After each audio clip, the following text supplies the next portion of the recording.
Achievement, a Dungeon Crawler Carl book club podcast. In this podcast, we are reading, researching, and recapping each book in the Dungeon Crawler Carl series. This is a spoiler light podcast, obviously heavy spoilers for the book we're on, but we'll try not to spoil any future events in the series so you can crawl along with us. Today, we're covering part one of book one, which is Dungeon Crawler Carl, chapters 1 through 17. Jess, will you give us this book's stats? All right, this book's stats. Dungeon Crawler Carl is written by Matt Dinniman, released in January of 2021.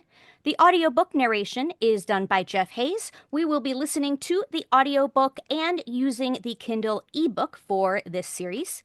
Now, this was first released by the author originally, who self-published serialized chapters online on Royal Road. Now, Jeff Hayes from Sound Booth Theater asked to record a chapter, and then A Match Made in Heaven was born. The book then transitioned to Audible, which really boosted its reach. Ace Books acquired the paperback print rights, and most recently, hardbacks have been released with publisher Penguin Publishing Group. New chapters are being posted early on Patreon. Overall, reviews praise the humor in Dungeon Crawler Carl and also the emotional depth that's present in the horror setting. The series is part of the lit RPG genre. And on the cover is the tagline, "The apocalypse will be televised." So, Ellie, could you give us a summary of what happened in this section that we read? Of course. In this section, Carl ditches his bird but rescues the cat. The world is flattened and hollowed out, and a freezing, pantsless Carl enters the dungeon. He gets his first achievements, survives his first fight, and teams up with a princess who has watched way too much TV, but she promises to try and not be too much of an asshole. After opening loot boxes, our dynamic duo lick a llama, smush some bugs, and it turns out the AI has a foot fetish. They face down their first boss fight, and we learn that it's not just the physical matter of the world that's being used to build the dungeon. The apocalypse is televised. Our duo break bad for a chopper from some gossiping Gilmore goblins, and they avoid future calls about its warranty by wiping out a whole generation of goblin babies. There sure were a lot of babies in there. Speaking of wiping out generations, Jess, what's our crawler count so far? So, just under 13 million crawlers started at the beginning of the book, and then the latest count that we get in our section is the show premiere, where we're down to 4,006,002 crawlers. So a lot of devastation early in the crawl, for sure. And we've got some important locations in this section. Where are they? Well, in section one, our important locations are Seattle. It's the middle of the night, the middle of winter, and the middle of a blizzard. I do not miss humidity. That sounds awful. No, that sounds entirely too Midwestern for my tastes. And apparently, we've ruled out the East Coast for me as well. Seattle's on the West Coast. Oh, that's right. Pretty sure. Yes, Seattle's on the West Coast. Well, good. Well, I mean, it's gone now. We don't got to worry about it. It's gone. It's gone. Good riddance. We enter our dungeon floor one. The first thing we find out is it's warm, and in my head, it just looks like a high-res version of Doom. Like it's just the same kind of hallway going and then turning side to side, whatnots. For some reason, I picture it kind of like a bank lobby. Like, big heavy duty doors, like a very imposing bank. Either way, it would look better than standing in pitch black in the snow with essentially bare feet. So next place we saw was Mordecai's Guild Hall, the tutorial guild. That was definitely giving like a monk in a cell, like it's just one room and that's the entirety of where this dude lives. So, understanding that he was super psyched about digitizing movies and TV shows. Yeah, I feel for Mordecai in this situation because first of all, it's hard to live and work in the same room. And having, grown up in the time that we grew up, we did start off kind of that way, both working and living in our one room studio apartment. And so I wouldn't trade for that at all. And having been a trainer myself, training one-on-one individually sucks for both parties because one, you feel like you are the center of attention and you have to give like everything to your trainee who is just doing their best to not look like they've totally tuned you out because they're the only one in the class, and so you'll really be able to tell. So this was just hell from the get-go. Sorry, I zoned out. What were you saying? Funny, funny. Then we got our fast food safe room, the blue and white McDonald's. I wrote, "Is that a thing?" in the notes, and it looks like you have an answer. Yeah. So it turns out there is one McDonald's that has turquoise arches. So not quite blue and white, but pretty close. It's the only one in the world that McDonald's allows, and it's in Sedona, Arizona. Everything else is That, unfortunately a copy. of course, Arizona has a turquoise. Of course. And then our final important location was the Hoarder's Boss Room. Seemed like a condemned property. I was afraid to look up what any of the Spanish said in that section because it was just horrific, and I didn't want to. Same. Yeah. Well, that brings us to characters. Jess, who do we got for characters this time? So first we have Carl. And now the name Carl means peasant or man of low birth. So he is going to be half of our famous duo that goes through the dungeon. And he was unfortunately trapped in said dungeon wearing not very much. He's got a pair of Crocs sandals, he's got some boxers, and he's got a jacket. And that is pretty much it for our man Carl. This was a dumb idea. What was it that B always said? You just jump headlong into things without thinking it through. That that sounds about right. And he does have a very he's got a very working class kind of vibe. Like he's a no nonsense guy. He's working class. He's a peasant, basically, right? Yeah, and he's a bigger guy. You know, he's been in the Coast Guard, so he still goes to the gym 3 times a week. So he's tall, he's muscly, and I think as far as physicality, he's pretty much got sort of the ideal makeup for what you would like heading into the dungeon. For all, that any you would get any possible advantage, I think he's got it. Absolutely. Especially for physical DPS and off tank, I guess. We have GC BWR Princess Donut, the Queen and Chunk. Now, of course, she originally starts off as just Carl's pet. Actually, she's not even Carl's pet. She's Beatrice's pet, pet cat that goes to cat shows, wins lots of awards, and that's actually where her name comes from. So it's all from the Cat Fanciers Association is where these cat shows and competitions are held through. GC stands for Grand Champion, which is the title that's given to an adult cat, which gets sufficient grand points in its competition category.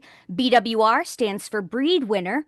NW stands for National Winner.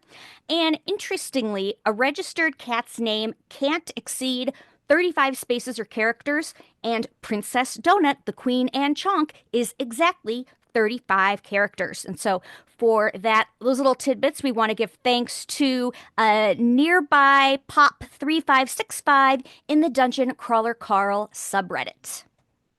So Carl mentions that this cat is likely worth more than his annual salary. How monstrously expensive is this cat? Well, I did look it up. And apparently the base model for this type of cat is about 5 grand.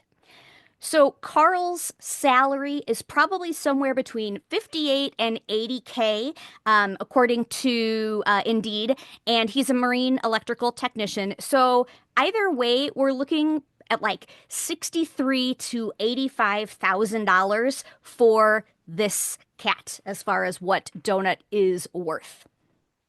Yep, yep, that's worth more than me and all of my organs, the ones I have left. So ultimately, Donut really pushes Carl's hand in having her eat the enhanced pet biscuit because she chomps it out of his hands, which is probably one of the more cat-like things we see Donut do.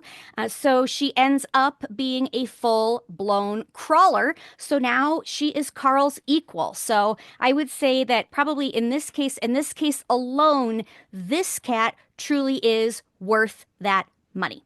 Oh, darling, I don't know if equal is quite the right term to be using. Really, Carl. Really, Carl. There's another reference in Donut's name, which I did not catch. The Queen Anne in Donut's name references Queen Anne Hill in Seattle, and that's according to user 300 Battles, also in the Dungeon Crawler Carl subreddit. So thank you, Reddit. Is that like a swanky part of Seattle, do we know? I think so. Yeah, that would make sense. Beatrice seems like the kind of person who came from a swanky neighborhood. Well, we do know that Beatrice's dad is a lawyer, and they have at least enough money to make cat shows like a realistic and generational hobby. So there's definitely some surplus funds in that family. Yeah, no. Growing up Midwestern and definitely didn't know anybody who went to cat shows of any kind. I don't think I knew that was a thing until probably my teens. So next we have Mordecai. Now, the name Mordecai is actually featured in the Hebrew Bible in the book of Esther. In that story, he's known for being very loyal, very brave. He helped foil a plot to exterminate the Jewish people.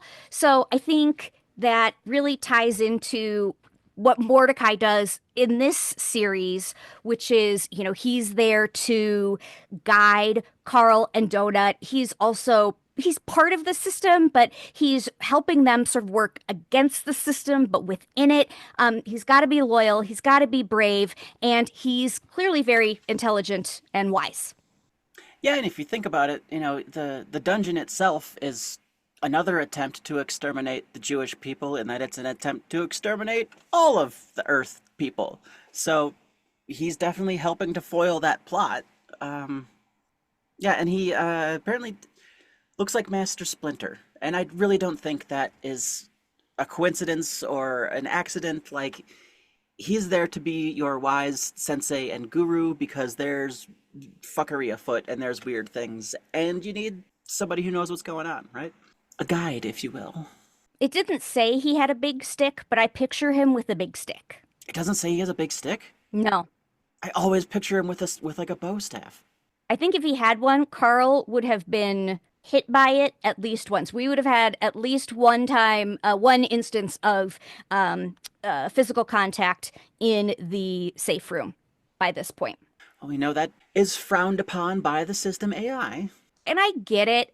Like, I get what both of them have to do in this system. Mordecai, well, he does know he was a former crawler, so he understands the questions that Carl is going to have, the frustrations that Carl is going to have. But at the same time, he's got a job to do. He wants to get this show on the fucking road. And Carl's indignation and Carl's anger, like, is sort of understandable, but like, let's get over it and move on. It reminded me a lot. I had to go to Comcast the other day and talk to this customer service person about this 2-year problem we've been dealing with our account. And he's new. He doesn't know me. Whereas I've got 2 years of just vitriol just stored up in me. So I'm trying to be nice while my eye is twitching with anger, and he gets where I'm coming from, but at the same time, he justifiably doesn't want me to be a bitch. And so that's kind of the dynamic I picture between Carl and Mordecai in this section. Yeah, that tracks. An alien syndicate that destroys all life on Earth and robs it of any useful minerals. That's about right for Comcast. It wouldn't surprise me if we got like a compendium that had the history of these corporations, if back in its past, Borant originated from Comcast. That makes total sense to me. That would make sense. So next we have the AI. Now, the AI is the announcer. We really primarily know it as the voice that Carl hears, and he hears it a couple different times. He hears it outside of the dungeon, when he gets the announcement that, the world is ending and he has to come inside or not. And then in chapter 2 and beyond, he really changes. He's not kind of the same, same monotone business-like voice that we heard at the beginning in chapter 1. Yeah, I've thought about this one, and I can think of like, a half dozen reasons as to why that might be the case. Like maybe before the dungeon starts, it can still be like stopped as a seizure activity.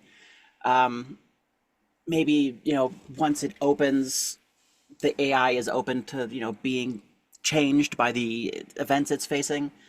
Because one of the big things that you have to talk about anytime you talk about an AI or a generated intelligence or silicon intelligence, I always worry that like future AIs are going to be like annoyed that we call them artificial. Like, don't be speciesist, carbon chauvinist.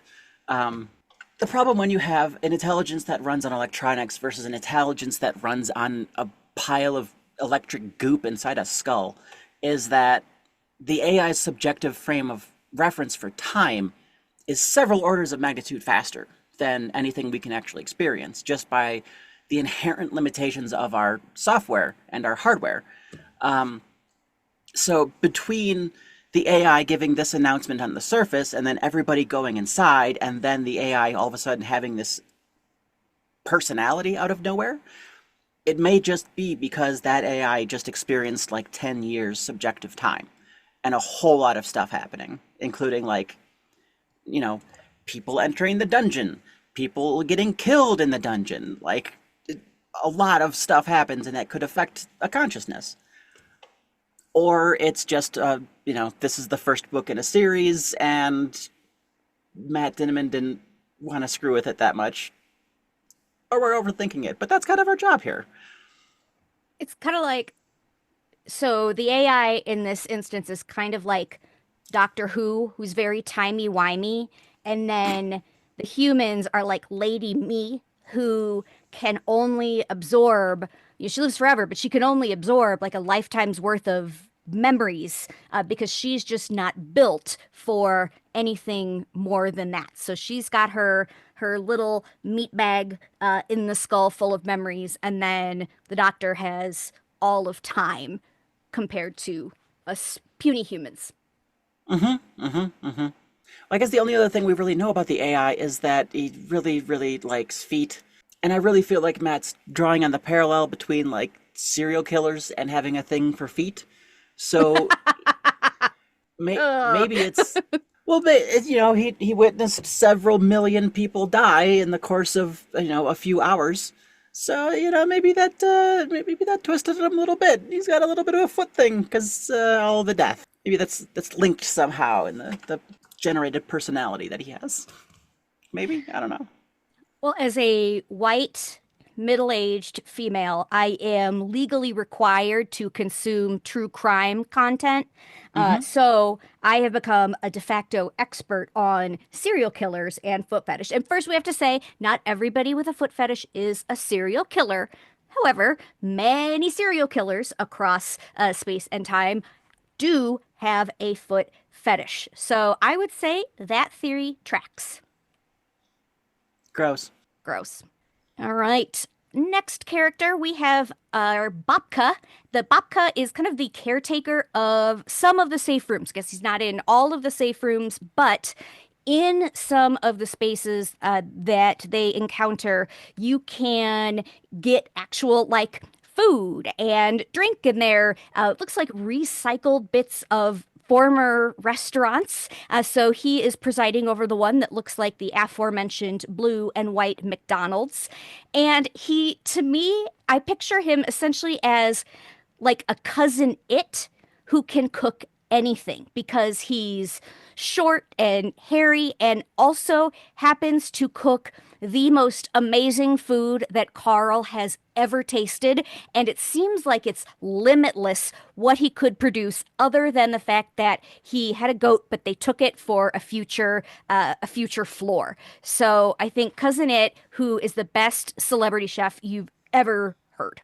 Uh, something hair in your food, least of your worries that day. Do you think Tally is such a good cook that he can make literally any human food just using the equipment you would find in an Eastern European McDonald's? Or like do they beam in like sous vide machines and like, liquid nitrogen and like emulsifying baths and stuff? Like, does he have all of the tools that you need to be a pretentious foodie person? Or is he Like, just so good he does it all with like a griddle and a stove? it's actually interesting because I think this is a good example of kind of the dungeon's mechanics and how it seems like a combination of like real world practical rules of physics essentially, and that things work the way you'd expect them to work, but there's also this element of almost magic, because I really do believe that the babka could cook anything except for what they took from him. So he must have access to like infinite ingredients, except for the fact that they took away his goat, so he can't make goat. He's got this blue and white old McDonald's looking thing, but he's able to produce this amazing specialty food, which I can't imagine that you could do with just a fryer and like a heat lamp, which is essentially what he would have access to. So in some ways he seems limited, but in other ways he seems completely unlimited, which is interesting. And throughout the dungeon, we sort of see those restraints. Sometimes things work the way we as humans would expect them to work on Earth, and they're guided by Earth rules. And other times things just happen because magic, because they happen, Hmm. because AI. And so I think this is actually a small example of the rest of the dungeon as a whole. Well, remember Arthur C. Clarke's third law: sufficiently advanced technology is indistinguishable from magic, and thus Clarke's third corollary of technology which is distinguishable from magic is insufficiently advanced. Yeah, and we have universes and universes of knowledge that are rolled into the making of this dungeon. And, they can take the matter of Earth and apparently use it kind of in any way they see fit, even operating with some things that are like built out of memory. Mordecai mentions that his room is the same every time, and he was able to grab some things, but they essentially gave him access to like a reconstruction of his home. So there's certainly more than just, oh, we have the physical matter so we can make whatever. There's really no clear guidance for us yet as to what the parameters for are, and I don't know that we ever really get them. I mean, he has a goat. He had a live goat, and there aren't many McDonald's with animal pens in the background. So he must have access to some facilities that we just don't know about. And we've got like the pocket dimension infinite inventory system. So yeah, I think there's definitely more going on behind that counter than we actually get to hear about. 'Cause, like I could make a curry with a McDonald's setup. I just need a couple of pots, right? Some goat's milk, a bunch of spices. But would it be the best Indian food ever made ever? God Which no. is what it seems like from Carl's perspective. It's that it's the best thing he's ever eaten. So I don't know. I would probably be so lame. I would ask the babka for like the nachos that I got from the A&W in the food court in the Charlestown Mall in 1994. That's what I would want. I think he could do it. All right, last but not least, we have the Kill Kill Kill lady. We don't actually get her name, but she's another announcer that comes up very frequently. So she's clearly important to at least the progression of the story, if not the story itself.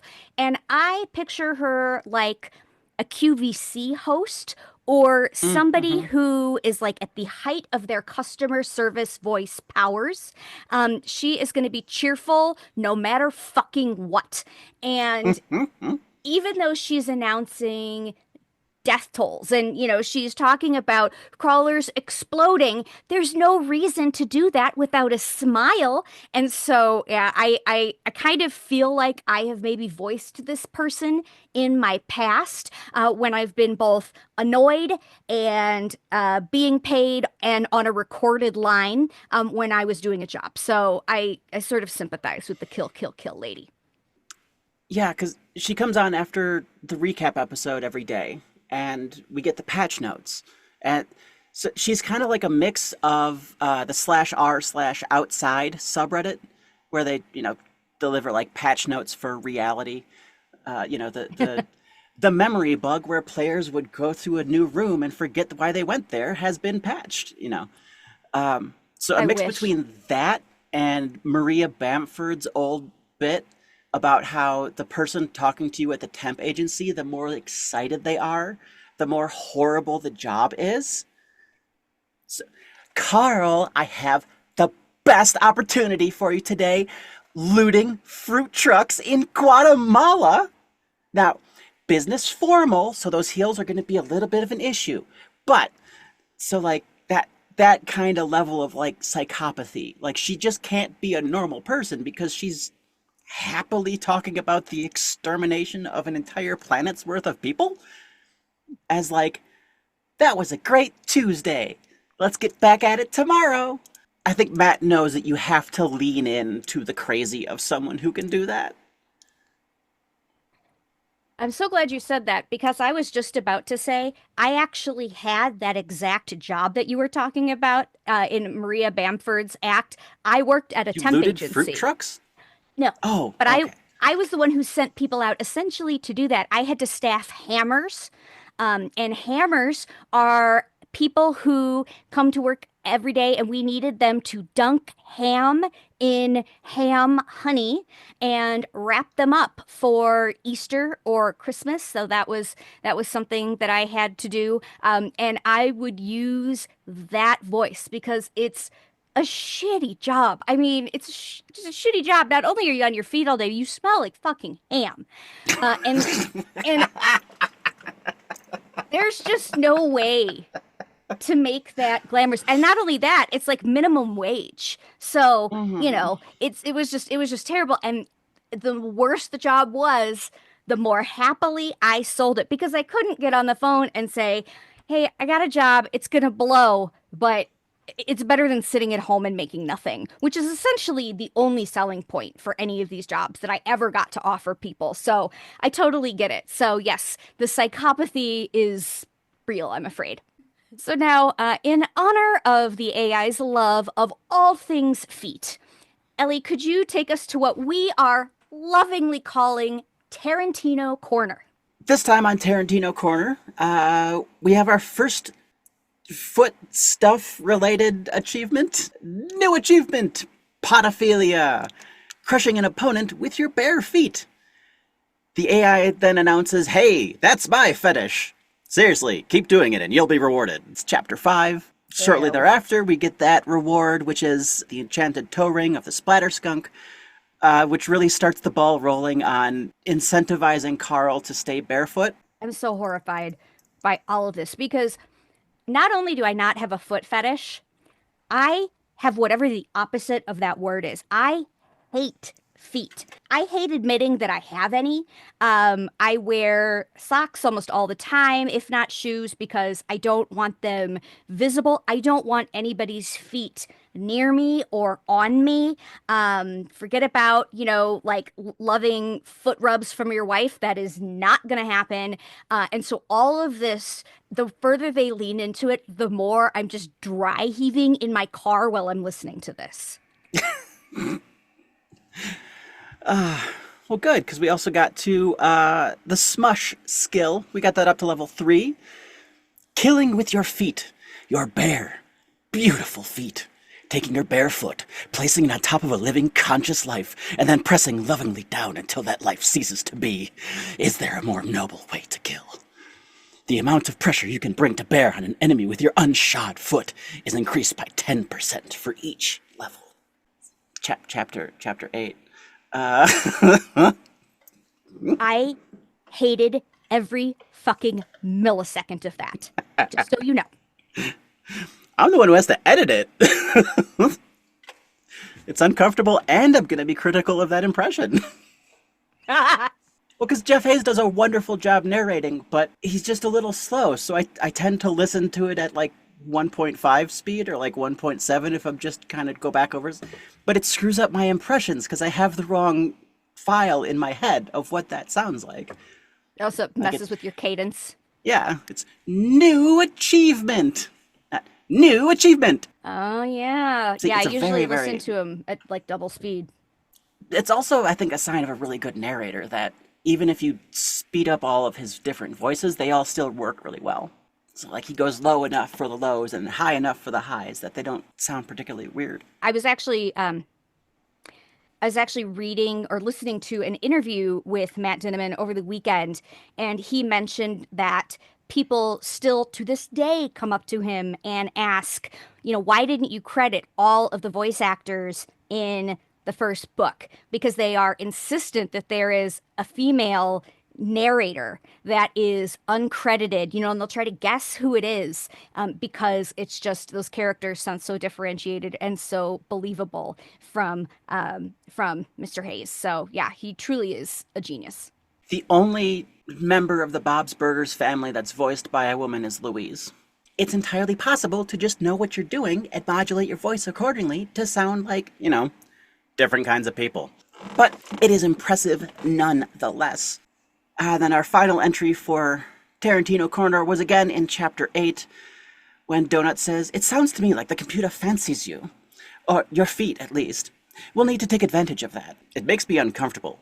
Well, being eaten alive by a bugbear makes me uncomfortable, Carl. So if your boyfriend ogling your tootsies keeps these easy-peasy pugs coming our way instead of those more lava-spitting llamas, then you better buck up, get over your human male privilege, and take one for your princess. That one was a little off. I'll keep working on it. I like the little call out there of like Carl is uncomfortable like submitting himself to this kind of attention to like gain favor, and that's someone who has never picked out their outfit for going to the bar based on how many free drinks they want. Like that's just a very straight white guy thing. Because Yeah. no one buys drinks for straight white guys, which is it's a bit of a shame. It's nice, you know. I think this shows really quickly that Donut is an equal contributing partner to this relationship. I think, it's kind of easy to think that Carl is the human, she is the cat. She's got some stat deficits that are a challenge, but she really contributes to the strategy. Her point of view is really necessary for Carl's success, and that comes up frequently in this section, and I think this is just one example of that. But like she says, if there's an advantage, you got to take it. This is for your life. This isn't for useless internet points or your own high score. This is life and death. So yeah, even if it were me in this situation, absolutely, we'd be playing the foot thing as much as we could. Yeah, it's the Javik quote from, was that Mass Effect 2 or 3? Stand amongst the ashes of a trillion dead souls and ask the ghost if honor matters. The silence is your answer.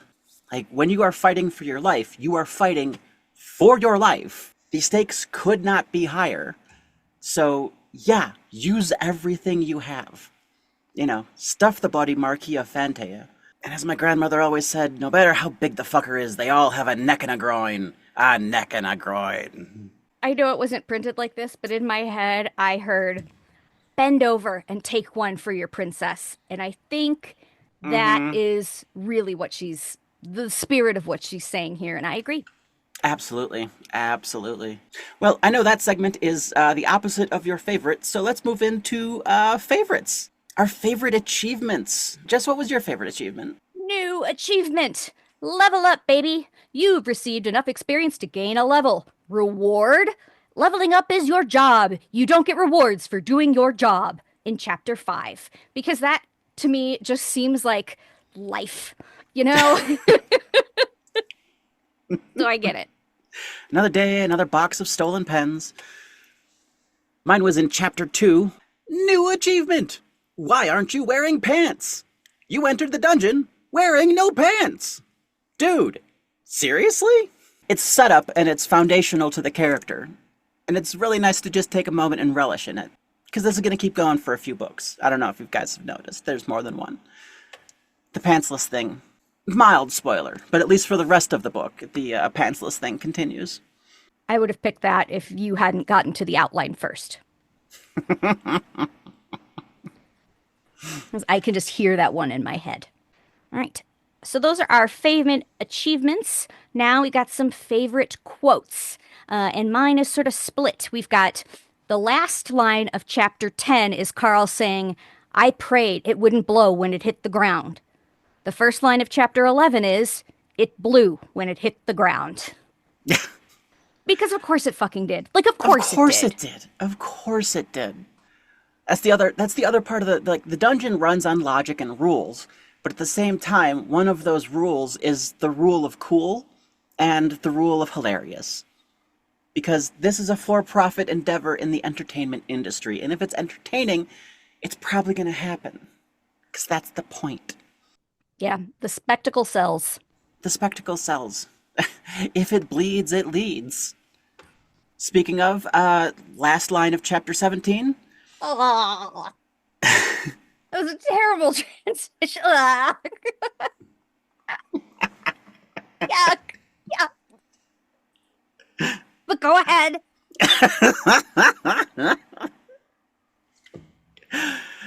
There sure were a lot of babies in there, too, Donut said in that last moment before the blast.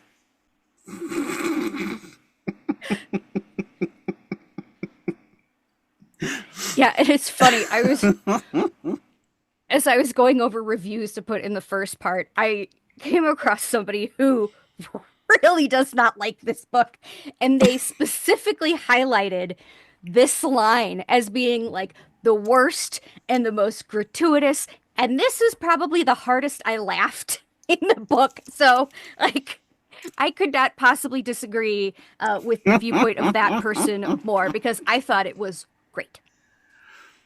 It's like what it's like one of the things from our first section was talking about how this is a horror book, and at no point does this really occur to me as a horror book.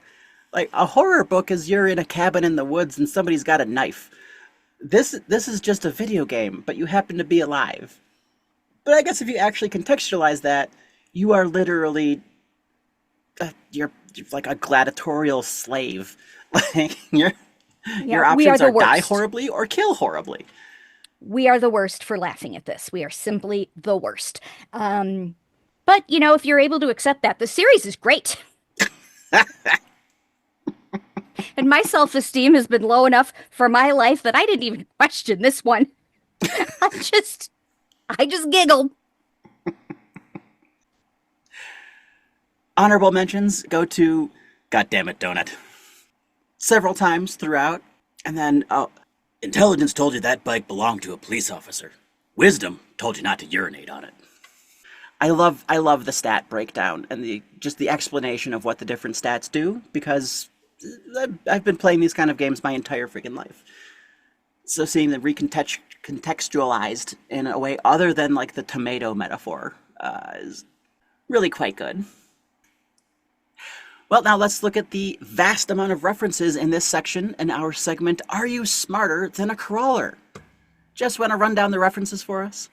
Not really. I don't know that I have the cardio fitness necessary to do this, but I will try. These references are again in no particular order.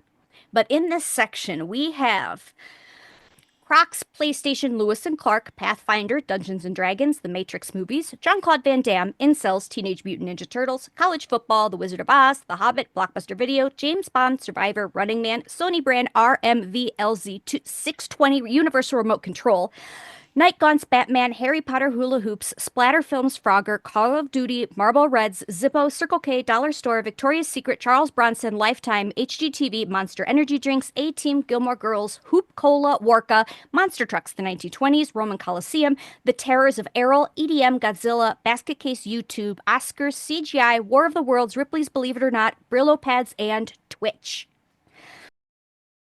So, there are some interesting facts to highlight out of some of these. First of all, Gilmore Girls and the A Team are both TV shows, and they're TV shows that Donut watched because ultimately she ends up using those shows as inspirations to name some of the mobs that she actually interacts with one on one. She takes names from those shows. I think that's a really good microcosm of the complexities that make up Donut. Because she says that, when she had the enhanced pet biscuit and she became sapient, she processed all of her memories like all at once. And a lot of those memories were either Carl or his ex girlfriend B would leave the TV on when they left for the day. And B would leave it on like HGTV, and Carl would leave it on what I'm guessing is like a reference to like Spike TV. If that's even still a thing. Donut has watched Gilmore Girls through several times because B made a point of rewatching it with Donut like in her arms and crying at it. But then she's also watched a whole lot of the A Team, which is a 80s action TV show that's kind of infamous at this point for just being like nonstop explosions and kind of heists and whatnot. There's also in the A Team an element of like the little guy against, against the big machine, almost kind of Mm-hmm. vigilante type justice. Oh, it's 100% vigilante. I mean, it's in the opening of the show. Like, if you need them, if no one else can help, and if you can find them, maybe you can hire the A Team. I've seen a few people posit that the monomyth, the heroic journey, whatever, there's a very specific American version of that, which is basically the cowboy, where there is some kind of problem within society that needs a level of violence that is not socially acceptable in order to be handled. And so you have to get the cowboy, and he has to come in and do the violence that the normal townsfolk can't or won't do, but then he has to leave at the end. He has to ride off into the sunset, and the sun sets in the west, and the west is the frontier. So he has to leave civilization at the end of every encounter with it because he represents this kind of violence that's just not socially acceptable. So the A-Team are very much that of like the law is helpless, the police are corrupt or powerless or whatever. So you have to get this group of ex-military special forces guys to come in and do violence on your behalf. But then they have to leave because they're fugitives and they can't be part of polite society because of that inherent violent nature of what they do. Hmm. Yeah, I think that is a great analogy, really, for this series. At least what we've seen so far is, Carl and Donut they're already thinking of some, how do we game the system? How do we get the biggest advantage? And so they are kind of outlaws really in that sense because the AI's got the rules. There's the rules of the game, but ultimately they want to live. They're humans and cats, and they're fighting this injustice that is so much bigger than them, and they don't have an authority to go to. There's nobody there who's going to help really, that's on their side, so they have to be on their own side. So I think that works. I also think what's really interesting about the fact that Donut calls these, she encounters these goblins and she names them, Lorelai and Rory and BA and Face and Murdoch, because she actually, the AI hasn't given them names. They don't have names. She asked for their name and they don't have any. Mm-hmm. And the reason this is important is because Donut has this charisma stat that is like off the charts, and it allows her to win by interacting with these mobs. So that's really her advantage. But that kind of forces her to get so up close and personal with these mobs that it only makes sense for them to have names, which is something that only comes about because of this advantage. So they've got to take advantage of it, but it's certainly not comfortable by any means because ultimately, she names Lorelai and Rory, and then she wonders, hey, are they going to be mad when we blow up, their chief's whole house? And of course they are. But that's sort of what has to happen. She has this moment where she actually asks them, do you want to come with us? Do you want to come with us down to the next floor? And, so there's this outreach, that she's trying to do. There's this tenderheartedness, but ultimately they are monsters that they need to kill to progress through the dungeon.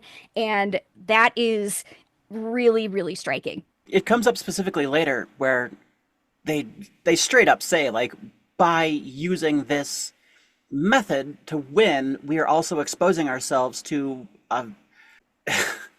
just the very word is racist, a very human side of these mobs that we otherwise wouldn't see because they're goblins, and you smash them and get some XP and move on. Then you realize you forgot to loot them, you go back, you loot them, and then you move on. But they're goblins, you don't give them a second thought.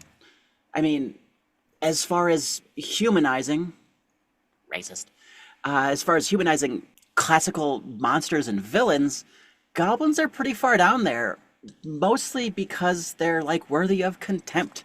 They're gross. It's unsettling to be examining these living NPCs as closely as we are, and I have a feeling that's just going to get worse. I would agree. I would agree. All right, so some other interesting trivia bits. So at one point, Carl gets a reward in a box. He gets the Night Gaunt Cloak of Stoutness. Now, Night Gaunts are actually a race of creature that appear in H.P. Lovecraft's Cthulhu mythos. And specifically, they're spindly black humanoids. They've got tough, leathery skin. They've got inward curving horns. They've got this whip-like tail that's got a tip with a barb on it. Talons that are... They've got these talons that they actually use to tickle their victims into submission. And then they've got these big wings like bats. So that is what kind of the basis of this cloak is for Carl. Huh. I suppose I could say something about how, to Lovecraft, the most horrifying thing is a black humanoid touching you. I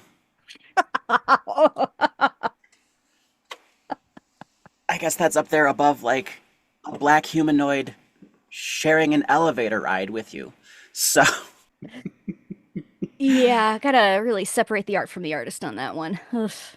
All right, then next we have the mention of Crocs. Now, I put this in because read this book originally and then read it, a few more times to get prepared for this. And I think when we both read this originally, we pictured Carl as wearing Crocs, the standard clog Crocs, right? In reading it back again, the first time Carl mentions these Crocs, he says specifically they are Crocs sandals. Huh? Right, which I couldn't picture. So I went on the website to see if there really were Crocs sandals. And oh my gosh, not only do ugly Crocs have sandals that are also ugly, they have platforms, wedges, slides, flip-flops, sneakers, slippers, boots, loafers, and flats. So there's a whole Crocs universe of footwear out there that I was unaware of and am a little frightened of. Ultimately, found out that Carl's pink sandals will likely run you between 25 and 35 bucks US, and that is all according to the Crocs website. Huh. Yeah, I really just pictured him in like the regular clogs. I did not know that there were other kinds of Crocs. I know that the initial boost to Crocs' popularity and a massive boon to their business was the producers of Idiocracy were looking for shoes that idiots would wear. Oh, no. Like, I am not disparaging Crocs. This was the production choice. These were visual information that we were giving you via the screen. So they went with Crocs for all of the characters, and that's really where a lot of people were first introduced to the concept, and now it's just become like, if you're wearing Crocs in public, at least they're not like flip-flops, and But they could be. they could be. I mean, They yeah. could be. They're available. You can buy them. There are times and places when sandals are appropriate. They're like, flip-flops are really popular in Australia. They call them thongs for some reason. We're not going to touch that today. And part of that is that it's really hot, and if you don't have a closed shoe, there's nowhere for a spider to hide. So that makes sense. And, we live in a desert, and sometimes you want to wear some cute sandals. But, I mean, just wash your feet first, maybe trim some of the foot hair. Oh, really? I was holding it together with all this shoe discussion until you got to foot hair. Ugh. Ugh. So you are the must not perceive that feet exist autistic rather than the must be barefoot at all times autistic? Definitely. In fact, we're going to move on. Another couple of things that get mentioned are hoop, cola, and warka. And these are both actually existing they're both Polish. So Warka Brewery is one of Poland's oldest breweries. So if you want right now, you can, hop a plane to Poland and grab a nice glass of hoop or Warka. And that's according to Wikipedia. Hmm. What what kind of flavor is hoop cola? Is it just like traditional cola chemicals flavor, or do they do like cool stuff? I Did we don't look know. into this at all? I think cola is just a flavor, isn't Yeah, it? I guess. Yeah. Cola is cola flavored. Yeah. I guess I'm thinking of like Diet Coke. Stop trying to make new flavors of Diet Coke. The original flavor, chemicals, is just fine. Who's that? You remember? No idea.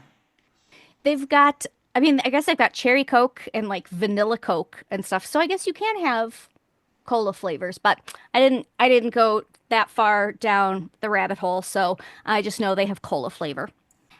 Next, we have Errol. Now, Errol was mentioned because it was last season's planet. And we learned that they do totally different styles of crawls. It's really up to whichever group is running the crawl. And so, that one was kind of a winner takes all competition where they went back and forth killing people until there was only one person alive.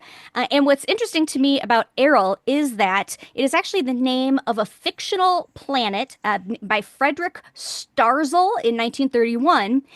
And it is interesting because the other name for the hypothetical innermost planet is planet Vulcan. So that is according Oh, to Wikipedia. So Errol is otherwise known as planet Vulcan. nice.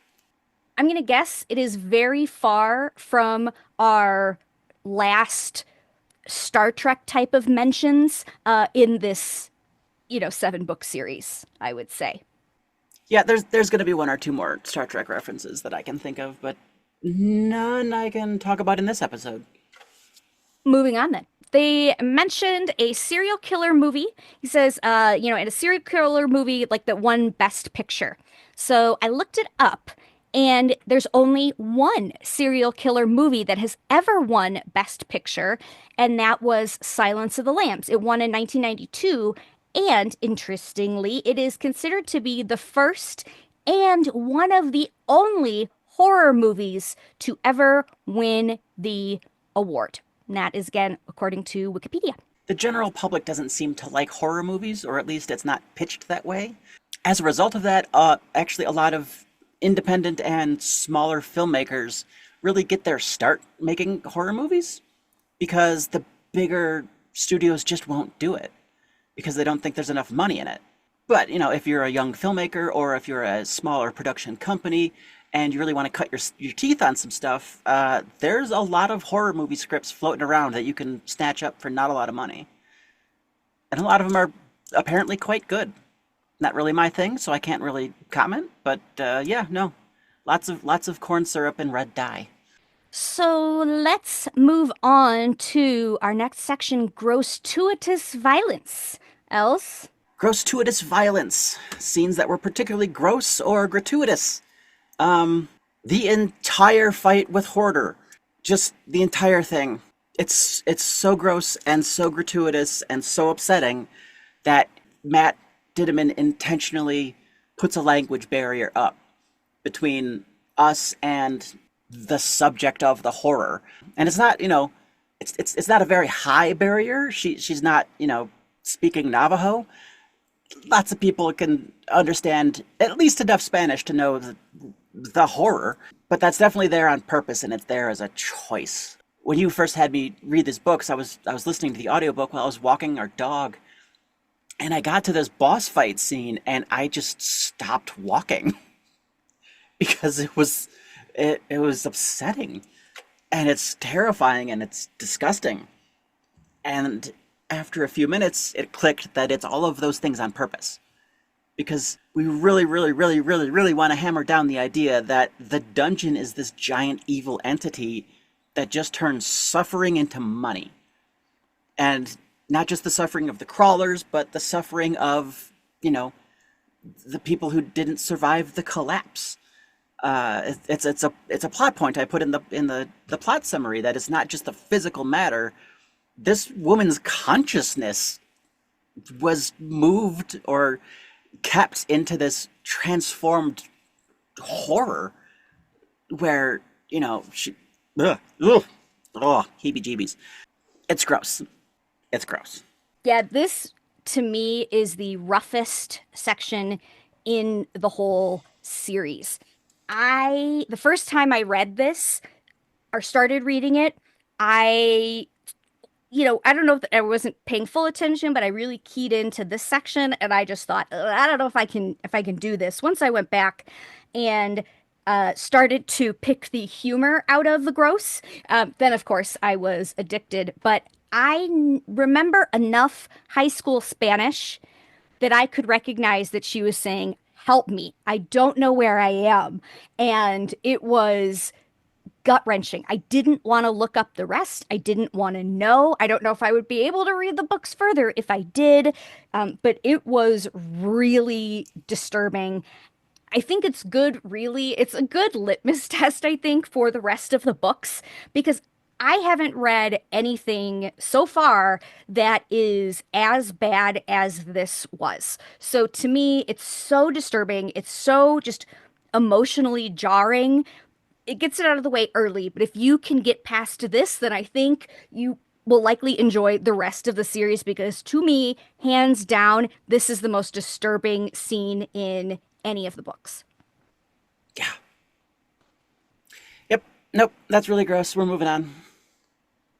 Second point.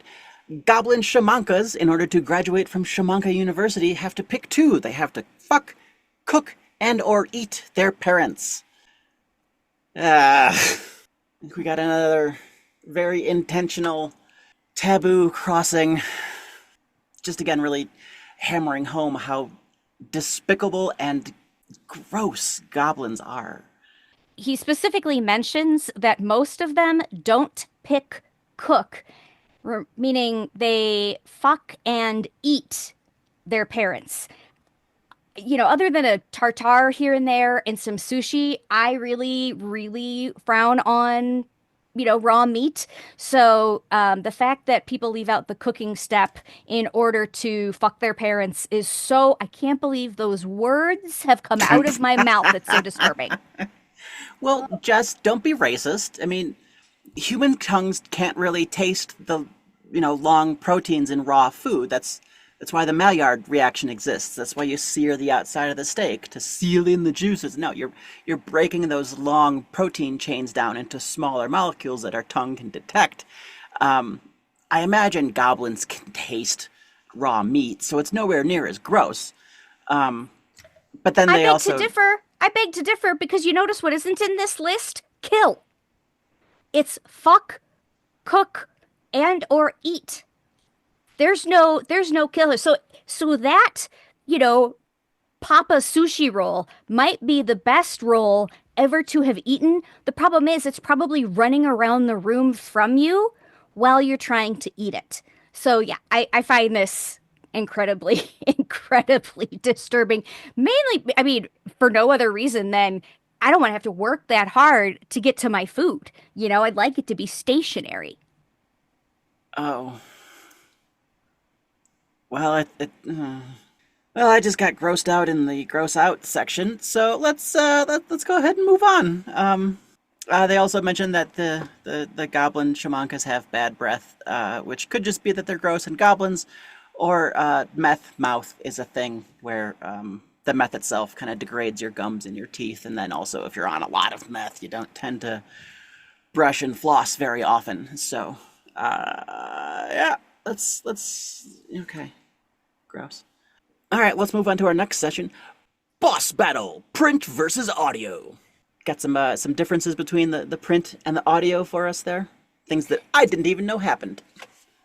Yeah, so we are, I mentioned earlier, we are primarily listening to the audiobooks. That is how I discovered them, how I passed, forced them into your life. You're welcome.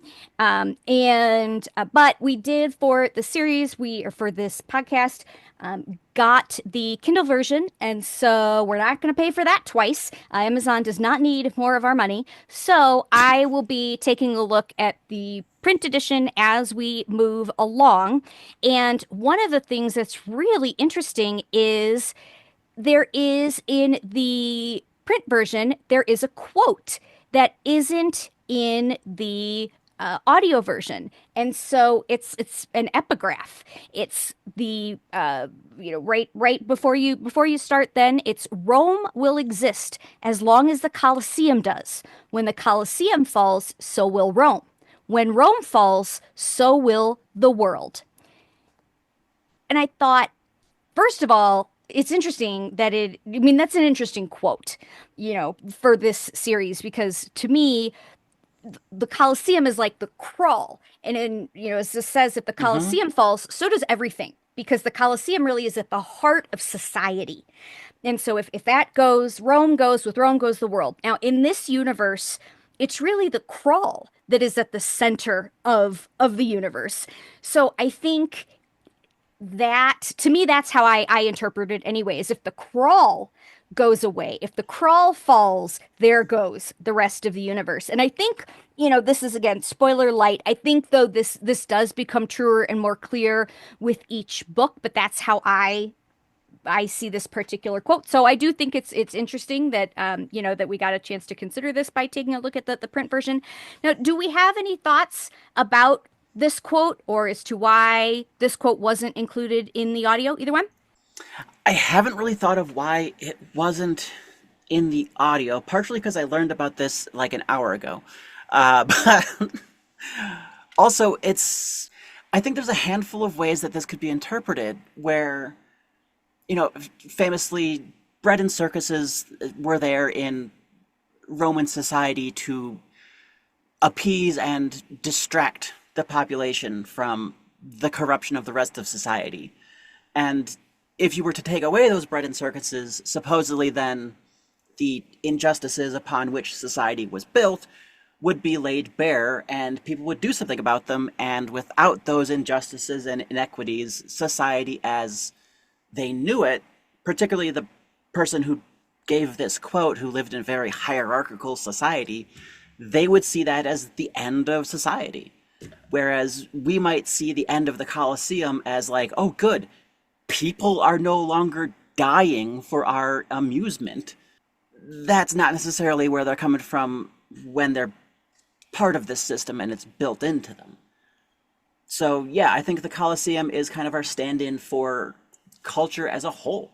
It's this hierarchy, it's this inequity, it's a microcosm of Roman society, and then the crawl is a microcosm of galactic society, where it's just all capitalism all the way down. Pull the mask off the Scooby-Doo villain that is the crawl. Old man capitalism. It takes people and it takes experiences and it takes entire planets and it grinds them up and destroys them to make a profit, to make something entertaining in the entertainment business. So if the crawl falls, if this microcosm of galactic society falls, the entire capitalistic system of the syndicate falls. Because you can't have this system and have justice and equity. You just can't. Because there's somebody sitting in an editing booth like me who is editing together clips of this show, and they have a lot more rights than someone who just happened to live on the planet that just got harvested. That inequity is at the base of this society. And without that, this society can't exist. True. I think, another way to look at it is, if the Colosseum falls, so will Rome. When Rome falls, so will the world. Those things happened, but they had to happen in order for our society to grow to where it is now. In the crawl, if the crawl falls, so does maybe the syndicate, so does maybe, as much as we know of this universe, but maybe that is necessary for the universe to grow and to move on and to get better and to modernize. So perhaps it's desirable rather than a warning. You heard it here first, folks. Matt Dinniman is a commie. Well, let's move on to our last segment. Talking points. We got we got some stuff to talk about. So these didn't really necessarily fit in anywhere else, but these are just interesting things that we kind of wanted to talk about more and explore. My first talking point is kind of a fun, dumb one. So, Syndicate Standard is the language of the dungeon. Everything that everybody sees or hears is translated into Syndicate Standard. Carl talks about how, like, he sees the writing and he hears the words, and they aren't English, but he can understand them as if they were. But when he first gets into the dungeon, he's looking for the Tutorial Guild, and he sees a line that says, "Duh, Tutorial Guild," which means that Syndicate Standard has a separate version of the definite article that's like meant to be like a low intelligence or low class. Like we have the and we have duh. So that means that, well, I guess going back to the inequity thing, Syndicate Standard has, the proper definite article and the improper definite article, which I thought was a fun little super nerdy point that I wanted to talk about. Yeah, I don't think you're going to hear the kill, kill, kill lady using any dungeon slang. So I think, yeah, she's definitely of a higher class than these lower class goblins that are hanging around. Um, yeah, we get, as it specifically is pointed out, when the goblins say something and Carla doesn't understand him, he gives them the very American, "You're on my planet, you gotta talk my language now." And the goblin replies to him, "You're not even talking your language now, you idiot slave." And I think it's the only time, certainly in this section, but it's the only time I can think of when somebody actually refers to Carl as a slave, which he is. And the only person willing to point that out is someone who is more of a slave. I mean, he is. There's really nothing to add. Carl and Donut are trapped. They can't go anywhere. They have no freedom. They have no choice but to participate in this system. And I would say that arguably, even though the goblins are targets and are getting killed, they've built a whole culture. They have families hanging out down there. They talk about it. They know what's happening to them. But they have this idea that, one day they're going to go deeper. They're going to go deeper, and then, they won't have to worry about getting killed. And, so there's a whole life there. And I don't see Carl and Donut as having much of a life, honestly, at all. There Mm-hmm. aren't any moments of harmony, or off time, or family celebrations, or whatever. So it's not much of a difference at all. But yeah, I would think that Carl and Donut are are in a pretty bad place. They definitely are slaves. Yeah. And then even when we get into the dungeon and he finds the actual tutorial guild, Mordecai isn't ready, and then he doesn't want to let him in because there's still mobs outside. And Mordecai's perfectly happy to just let Carl die because that's what Carl's job is. Um, and the only reason that Mordecai actually lets them in is because Donut sneaks in and knocks over Mordecai's mom's ashes, which, like, and then Mordecai sneezes because of the ashes. But it's this nice little moment of like, this is Mordecai. His entire purpose in this system is to be a tutorial and to a guide and to help crawlers, but he's not actually there to help them. If he was there to help them, he would be smuggling them out of the crawl somehow. He's there as part of the machine, And he's not even doing it because he's part of the machine. He's doing it because he might get his freedom. Carl's fighting for his freedom. The goblins are fighting for their freedom. Mordecai is doing this, facilitating those fights for his freedom. And like that's all he really cares about. He's not like, oh look, a lost little crawler. I will help. He's like, fine, all right, I'm stuck with this asshole. I guess I'll help you. You know. So like even in the parts of the dungeon that are supposed to be good and supposed to like help you are not actually helping you. They're just facilitating you dying for money. Yeah, if he really wanted to help, he would say to Carl and Donut, "Come on in. I will hide you. We'll hang here until these assholes go away." But no, what does he say? He says, "You took too long. This is your fault. I'm gonna, be here." Essentially, like, I don't care if you come back or not. There's 13 million of you. And this number, of crawler that's outside, there's no relationship, there's no care. So, yeah, Mordecai is fine either way. Whether he lives or dies, it really doesn't affect Mordecai at all. And so, yeah, when that's the help you have on your side, then yeah, it's pretty clear you are on your own. Mm-hmm. I want to talk real quick about Mrs. Parsons' head. Poor Mrs. Parsons. We hardly knew ye. Oh, I'd like to file a complaint. What's all that racket, Mrs. Parsons? So, Mrs. Parsons exists for like a split second where, she's shouting at Carl. I'm sorry, Ah, you said split. split. Split. Ah, yeah. So, My bad. all right. Point being, her head is outside the window, and she's caught in the initial collapse. But because her head is outside the window, the head doesn't go with the initial collapse. So this tells us, it told me something kind of important, which is that this game, this system, it runs on rails and it runs on logic, but not like human logic. It runs on like machine logic. So like there's a person in a building, they're caught in the initial collapse. If it were a person doing that kind of logic, you would say, oh, the head goes with the person because they're dead anyway. But because it runs on machine rules, it runs on game rules. The head doesn't go with because the head is not technically inside. And so that little illogical moment, that little judgment call that the AI makes, tells us that you can get around these rules. You can get ahead by knowing how these rules work. Ah. Which is very much like what we do with Donut, where, I'm gonna go make friends with this goblin. What's your name?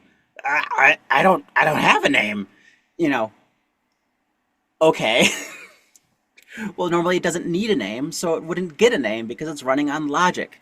And it wants to conserve effort, conserve energy, and conserve memory, I guess. So the goblins don't get names. Same as Mrs. Parsons' head doesn't come through. Uh, that is- that's the weirdest sentence I've ever said. It's only book one. It's only the Oh, section one God. of book one. Can you imagine? Yeah, I think, it is interesting too because they're playing this game and, we're used to games having set rules. Even video games, the rules might bend or change or circumstances might change as you level up, but this is an AI. This isn't a rule book. This is something that can learn and change as we saw when they were patching things and it's so the rules are flexible as you go along, so you really don't know. You're always trying to game the system, but the system is trying to game you right back. So I think it's going to be interesting to see how that goes. Yeah. There's a couple weird power dynamics we got going on. There's a weird power dynamic between Donut and Carl, where, I mean, Carl's name means low-born fool, and Donut is a straight-up princess. Um, she's not an official member of a monarchy, but as far as like an aristocracy, if we're talking about an aristocracy of cats, she's up there. I mean, she's wealthy and powerful by cat standards. She'll never have to scrounge for a hilarious fish skeleton in a boot in an alley, like a cartoon cat. But Donut is a child. I mean, she has the memories of her whole life, but she doesn't have the memories and the interaction of being sapient and responding to her world as she is now. She's a couple days old at the end of the section. Um, Well, and I mean, her Carl's, cat self is like what, probably a couple years old, so she's probably like what, 4, 5, yeah, maybe 6. So that's as much time-wise as much memory as she has. But you're right, this amalgamation that is the official Princess Donut is just, you're right, it's just a few days old, or a day maybe by this point. I don't even know if they've slept yet. yeah. I mean, and then Carl is I guess he's technically a grown up at 27. Having dated a number of 27-year-olds, not recently, but previously, I was gonna I say, can he married I me when I was 26. I can officially say that 27-year-olds, I would not, I would consider them maybe adult adjacent at best. He does have that feel about him. He's well, that's another interesting power dynamic as Carl's character and his background kind of solves the prisoner dilemma. Not the prisoner dilemma, that's a logical thing. The prisoner problem. There we go. Where like the Elder Scrolls series of video games, they're big open world RPGs, and when you start an RPG, you have the problem of who were you before this campaign. Mm. So, for D&D campaign, everybody's got their weird tragic backstory and stuff they're going to hint at. Um, I always rolled a monk, so I was like, I don't know, I got bored of living at the monastery, so let's go punch some monsters or something, I guess. I don't know. Because I didn't want to, drown in angst. I'm not searching for my lost parents. Like, no, let's punch the monsters. But when you start in the Elder Scrolls game, you're a prisoner. In all 5 of them, yeah, 5 of them. It's not 2030 yet, so we don't have 6. Because you need to start as kind of a tabula rasa. You have to be a blank slate so that this adventure can spool up and you can get whisked away to it. And you know, if you have a home and a family and a career and a mortgage and a car and whatever, you're going to get to like day 3 of this adventure and go, you know what? Fuck this. I'm going home. But we established really early on that Carl is 27. He's quite young. He's got some military and combat training, but he was in the Coast Guard. So it gives him this edge of like he has the gear of I guess I need to punch this goblin to death in order to live so I can survive. Because a lot of military training, especially in like basic training, is breaking down this wall that we have built up in our heads about doing violence to other people. Where if you just hand somebody $50 and go punch somebody in the head, they're probably not going to do it. Partially because we have all these systems in place to stop people from doing that, but also because it's just not socially acceptable. Again, we're doing the cowboy thing. Violence is not part of society. But if you're part of the military, you're part of society that's allowed to do violence. If a cop hurts somebody in the course of his duty, it's more okay than if you hurt somebody so you can get the last box of pudding mix at the grocery store. So what you're saying is he kind of has the perfect conditions for the story to go through because he doesn't have any strong attachments. He doesn't have any family ties. We don't need to spend pages and pages and pages of him weeping over his lost wife and and his kids that he doesn't know if they're alive or dead. We can just progress, but he's got the skills, he's got the body mass, and the Mm-hmm. fitness, Mm-hmm. but also that instinct of, big scary thing, punch it. Whereas a lot of people, that would have to be a learned behavior, Mm-hmm. which again could certainly work, but that would be a lot of plot perhaps taken Mm-hmm. up to have somebody develop that instinct. So having all of those things sort of as a shortcut for the story to really begin, we don't have to deal, which is probably why I liked it. We don't have to deal with all the schmaltzy stuff Mm-hmm. of, you know, Mm-hmm. the weepy part, and we don't have a we don't have to have a Rocky montage where he jogs and, you know, gets real fit and, you know, runs from goblins with pots on their heads and whatnot. We can just go. I Mm-hmm. really like that. I really like that. Well, and just look at the numbers. I mean, almost everybody is killed in the initial collapse, and then almost all of the survivors are killed in like the first day. Just because, again, people don't tend to have that gear of, oh, I guess I need to engage in combat. And Carl also doesn't go too far in that direction. Like, if he was an active duty Marine who was like on deployment when this happened, and it just went from, okay, well, my day job was just shooting people, and now all of a sudden my day job is shooting people, it's not enough of a jump, and we really wouldn't sympathize as much. We wouldn't connect as much with his character unless, you know, of course, you were yourself at some point an active duty military person. Um, and then it wouldn't be quite as fish out of water and funny if it was Hmm. just like, well, off to do my job and shoot things. His job is he fixes boats. So Yeah. it's still very weird that he's having to punch goblins. Plus, we don't have to have all of that from Carl because we get some of that from Donut.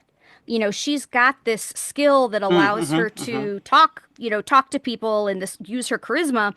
But when it comes to actual like paw to paw combat, she first of all, her stats aren't really in favor of it. You know, her constitution is really low, but ultimately she just doesn't want to do that. She's scared. She doesn't want to hit somebody. What if she gets hit back? So we still get to see some of that struggle and some of that growth without it having to be a huge plot point for, you know, for our main character, which again, I really appreciate.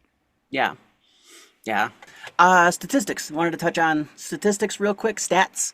It's it's so okay. In my head, if you say stats, I'm like, oh, okay, strength, intelligence, endurance, whatever. If you say statistics, I'm like, oh, okay, how likely you are to get hit by a bus. Like, the stats and statistics in my head are two completely different things. So in my notes it says statistics, and I'm like, I don't know anything about statistically how many people in the dungeon do. Oh, stats, right? Okay. Anyways, so everybody has stats for the things about themselves. Like I said, you have strength, endurance, charisma, constitution. So for anybody who doesn't know the tomato scale, this is just the easiest and best way to explain the stats in like an RPG style thing. So strength is your ability to crush a tomato. Dexterity is being able to dodge a tomato that's thrown at you. Constitution is being able to eat a bad tomato and not get sick. Intelligence is knowing that a tomato is a fruit, and wisdom is knowing not to put a tomato in a fruit salad. Charisma is being able to sell a tomato-based fruit salad, which would be a salsa. Listen here. Salsa is not a tomato-based fruit salad. Let's make that clear. Salsa is absolutely 1000% a tomato-based fruit salad. It is not. Because what else is in salsa? Garlic, onion, those are not fruit. Peppers. Peppers are Peppers. fruits. I don't like you anymore. 10 years of marriage destroyed by a tomato. I guess there's a reason you don't like them.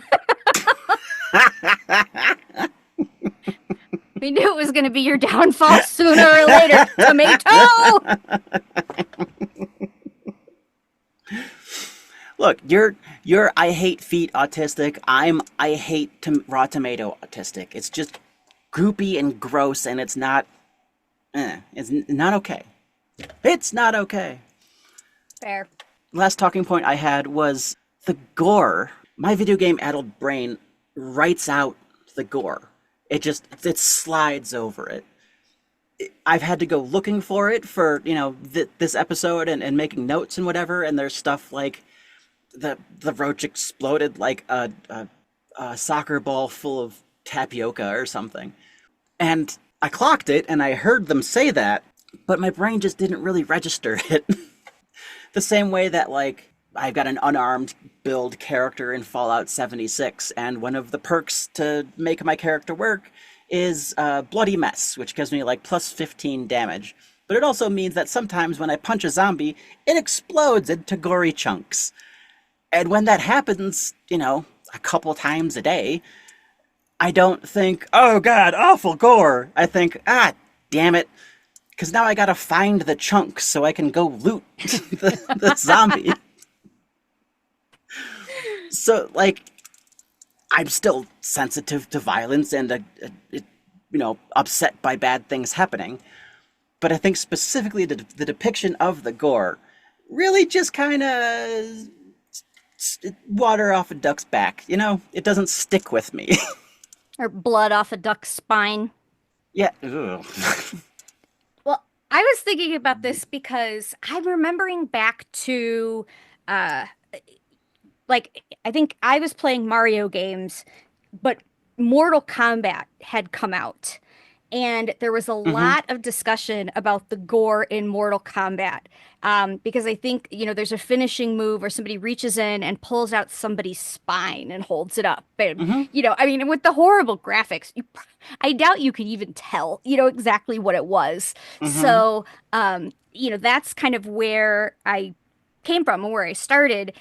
And now this ostensibly is a lit RPG, but really, to me, it's horror first because even within the genre of lit RPG, this violence and blood and guts and gore is excessive. This is not a feature that you see it in some, but it's some not what you see in every lit RPG. And lit RPG is, literary role-playing games, but there's a lot of similarities between, what you're going to see in lit RPG as in a video game or a role-playing game when it comes to, how things move and the stats and whatnot. So this definitely is a step beyond what I would expect to see in another lit RPG without knowing more that this is more of a horror book. And it did kind of stop me at first, is, to see some of this and to hear some of this. But then there was a line where he says, I stomped on this, where he stomps on a mob and he says that it seemed to have more blood than it should. Like it just seemed to be more gory Hmm. than it Hmm. should.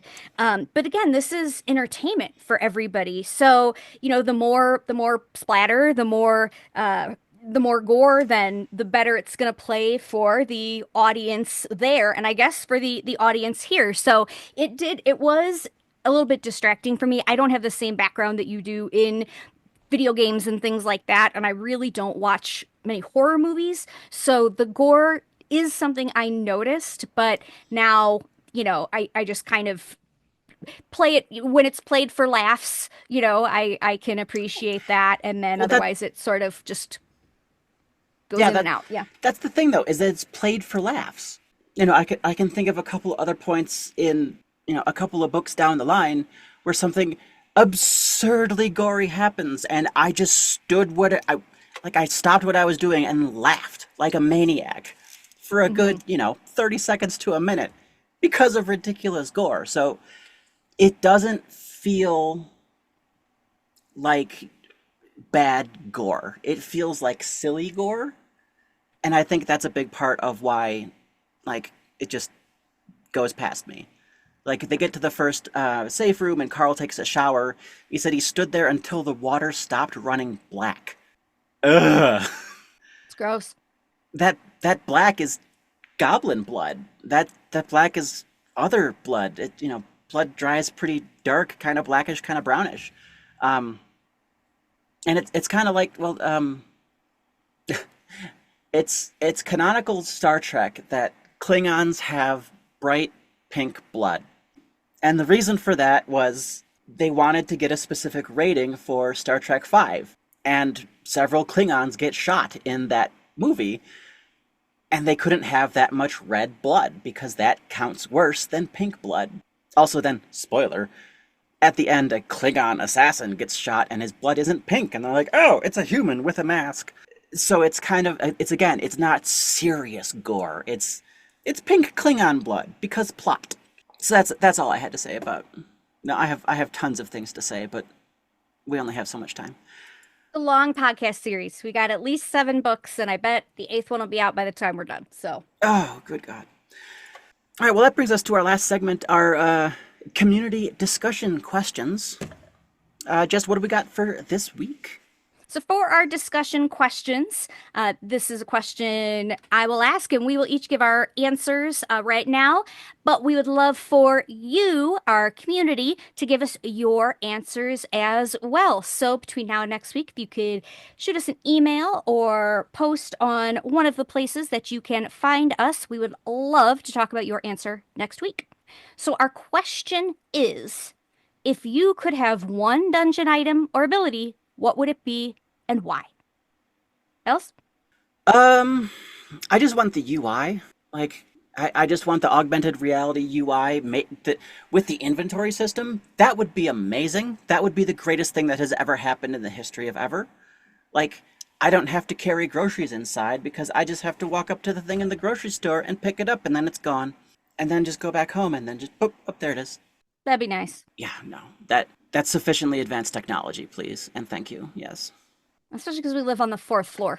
We live on the 4th floor, so that would definitely be a benefit, that inventory system. Valid, very. But you'd never forget anything. Like, oh no, I went to the DMV and I forgot to bring earbuds. Oh God. Like, oh no, it's fine. I have 8 pairs in my infinite inventory. Fair. What about you, Jess? I would be invisible, or like I should say, I would be undetectable. Which, first of all, as an autistic, is something that I've dreamed of. It's just having the ability to not be perceived in so many situations in my life. But that's always been, what I've had dreams of having, extra abilities. It's always either that I could fly or that I could be undetectable. And I would rather be undetectable, for sure. I just think, I don't know if it's my nefarious nature taking over, but I just think I would use it to, like, I don't know, like snoop in my coworkers' drawers or whatever. Like, I don't think I'd do anything too crazy. Maybe commandeer some extra snacks or something, but yeah, I would like to be undetectable. All right. Well, super advanced alien AI controlled UI for me and Ring of Invisibility for you. Well, cool. Email us your answers at an email that's not active yet that I will fix in post.